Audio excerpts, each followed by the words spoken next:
Hello दोस्तों, स्वागत है आप सभी का आपके अपने YouTube चैनल पे। और मैं हूं आपका दोस्त उदित महेश्वरी। तो दोस्तों, आज की इस वीडियो में हम लोग डिस्कस करेंगे कि जो ITC का शेयर है वो क्यों नहीं चल रहा, क्या ट्रिगर्स हैं जिसकी वजह से वो चल नहीं पा रहा और इसका फ्यूचर प्रोस्पेक्टस भी कैसा रहेगा। तो दोस्तों, ये जो कंपनी है ITC, इसका जो मेन रेवेन्यू आता है वो आता है सिगरेट के बिजनेस से, यानी कि इसके सिगरेट के सेगमेंट से। अब दोस्तों, जैसा कि आप लोग स्क्रीन पे देख सकते हैं, जो सिगरेट का सेगमेंट है उससे आता है 47% का रेवेन्यू। इसके बाद में जो FMCG अदर की कैटेगरी है उससे आता है 25% का रेवेन्यू। इसके बाद में जो इसकी नेक्स्ट कैटेगरी है वो है एग्री बिजनेस, जहां से आता है 12% का रेवेन्यू। इसके बाद में पेपर एंड पैकेजिंग से 3% और होटल का जो इसका बिजनेस है उससे आता है 4% का रेवेन्यू। लेकिन दोस्तों, यहाँ पे जो होटल का बिजनेस है उसमें सबसे बड़ी दिक्कत ये है कि ये बिजनेस सीजनल बिजनेस है और इसके अंदर जब सीजन पीक पे होता है तब इसका रेवेन्यू काफी अच्छा रहता है और बाकी का जो पीरियड बच गया उसके अंदर इसका रेवेन्यू इतना अच्छा नहीं रहता है जितनी एक्सपेक्टेशन रहती है। अब दोस्तों, अगर अब हम लोग यहाँ पे इसके बाद में जो इनका सिगरेट का सेगमेंट है उसके बिजनेस के बारे में बात करें तो वैसे तो अगर आप ग्रोथ देखेंगे 2011 से लेके 2016 तक एक काफी अच्छी ग्रोथ इस बिजनेस ने दी है, पर यह दिन की सेल भी इंक्रीज हो रही थी। लेकिन साल 2017 से लेके अभी इस साल यानी साल 2020 का अगर आप रिकॉर्ड देखेंगे तो इनकी सेल के अंदर जो सिगरेट का सेक्टर है उसकी सेल में एक डाउनफॉल आना स्टार्ट हो चुका है। अब दोस्तों, इस जो डाउनफॉल की वजह है वो ये है कि यहाँ पे सिगरेट का जो ओवरऑल इंडिया का मार्केट है उसके अंदर जो 10% है वही लीगल मार्केट है, बाकी का जो 90% का मार्केट है वो है इलीगल सिगरेट का मार्केट। और यहाँ पे जो लीगल मार्केट है इसके अंदर गवर्नमेंट ईयर ऑन ईयर जो है अपने टैक्सेस को इंक्रीज करती रहती है, जिसकी वजह से जो सिगरेट का प्राइस है वो हर साल बढ़ता रहता है। ये आप लोगों ने भी देखा होगा। और यहाँ पे दूसरी वजह यह है कि गवर्नमेंट की काफी रूल्स एंड रेगुलेशन है लीगल जो सिगरेट मार्केट है उसके अंदर। यहाँ पे आप अपनी मनपसंद की पैकेजिंग भी नहीं कर सकते। आप पैकेजिंग पे ऐसा नहीं लिख सकते कि यार एक सिगरेट पी के देखो मजा आएगा, कुछ इस तरह की पैकेजिंग आप नहीं कर सकते। तो ये एक रीजन है सिगरेट की सेल जो डिक्रीज हुई है उसका। और अगर आप साल 2020 की सेल को देखेंगे तो वो सेल ऑलमोस्ट जो साल 2011 का रेवेन्यू है उसके आसपास में पहुंच गई है। तो अब दोस्तों, अब हम लोग इसका जो नेक्स्ट सेगमेंट है FMCG का सेगमेंट, उसका इस वीडियो के अंदर डिटेल में थोड़ा एनालिसिस करते हैं। अब दोस्तों, FMCG अदर के सेगमेंट के अंदर अगर आप यहाँ पे रेवेन्यू का डिस्ट्रीब्यूशन देखेंगे तो इसके अंदर जो सबसे बड़ा कंट्रीब्यूटर है इनका ब्रांड है आशीर्वाद का, जिससे आता है 4500 करोड़ का रेवेन्यू। इसके बाद में जो नेक्स्ट नंबर आता है वो आता है सनफीस्ट का, जहां से 3800 करोड़ का रेवेन्यू जनरेट होता है। इसके बाद में दोस्तों आता है नंबर बिंगो का, जहां से होता है ऑलमोस्ट 2500 करोड़ का रेवेन्यू जनरेट। इसके बाद में नेक्स्ट नंबर है क्लासमेट और यूपी का, जहां से आते हैं 1000 करोड़ के आसपास का रेवेन्यू।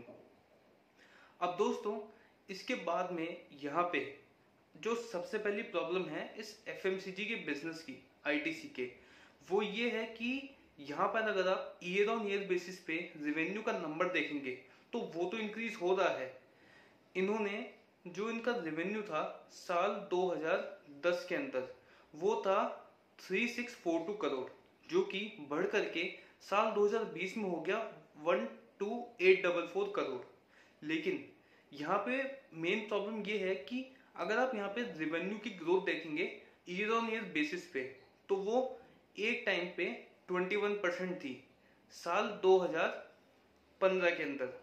लेकिन तब से इनकी जो सेल की ग्रोथ है उसके अंदर एक डाउनफॉल स्टार्ट हुआ और साल 2020 के अंदर इनकी जो सेल्स की ग्रोथ की रेट थी वो सिर्फ 5% रह गई। तो आप ये देख सकते हैं कि यहाँ पे इनके रेवेन्यू के नंबर्स तो बढ़ रहे हैं, नो डाउट, लेकिन रेवेन्यू की जो ग्रोथ है ईयर ऑन ईयर बेसिस पे वो यहाँ पे इंक्रीज नहीं हो पा रही है। और ये भी एक बहुत बड़ा इश्यू है कि जो ITC का शेयर है उसके डाउनफॉल के अंदर।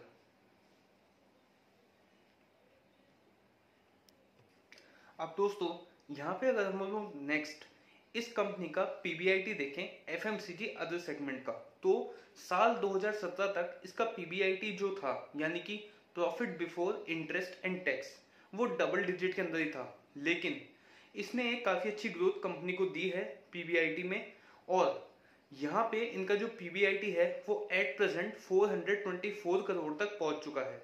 लेकिन दोस्तों अब यहाँ पर भी कंपनी के साथ में जो इश्यू आ रहा है वो आ रहा है कंपनी के मार्जिन्स का।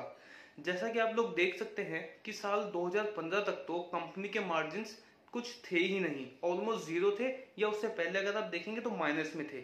और अभी जो कंपनी के मार्जिन्स निकल के आए हैं साल 2020 की अगर मैं बात करूं तो वो सिर्फ 3% का मार्जिन है।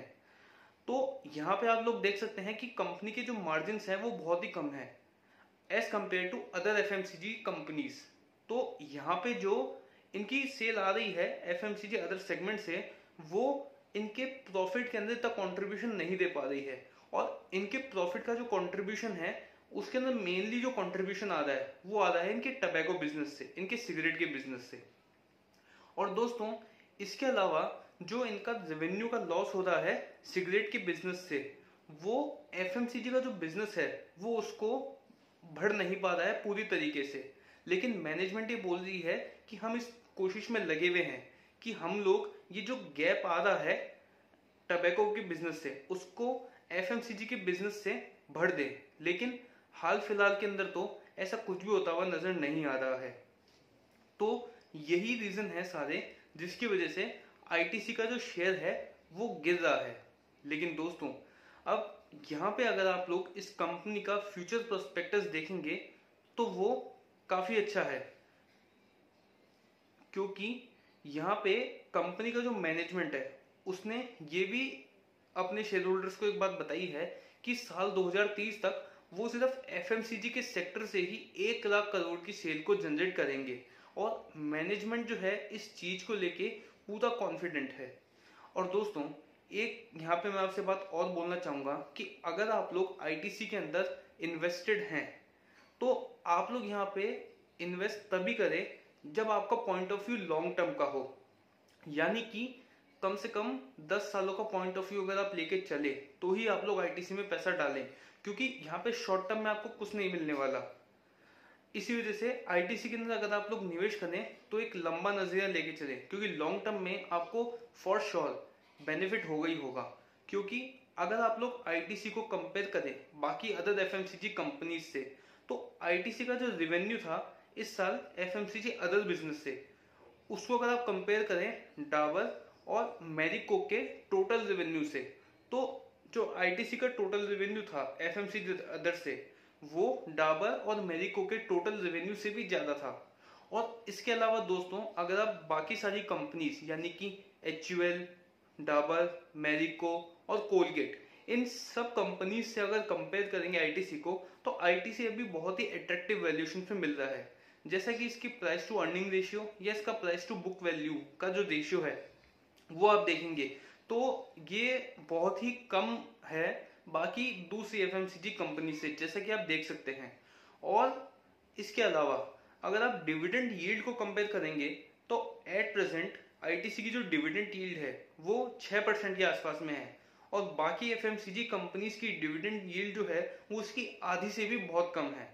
तो दोस्तों इसलिए आईटीसी जो है एक बहुत ही अट्रैक्टिव वैल्यूएशंस के ऊपर अभी हम लोगों को मिल रहा है। लेकिन दोस्तों आप लोग निवेश तभी करें जब आप लोग एक लॉन्ग टर्म का पॉइंट ऑफ व्यू लेके अगर निवेश करना चाहते हैं तो ही आप लोग आईटीसी में निवेश करें। तो दोस्तों ये था हमारा एनालिसिस आईटीसी पे। उम्मीद करते हैं वीडियो को पसंद आया होगा।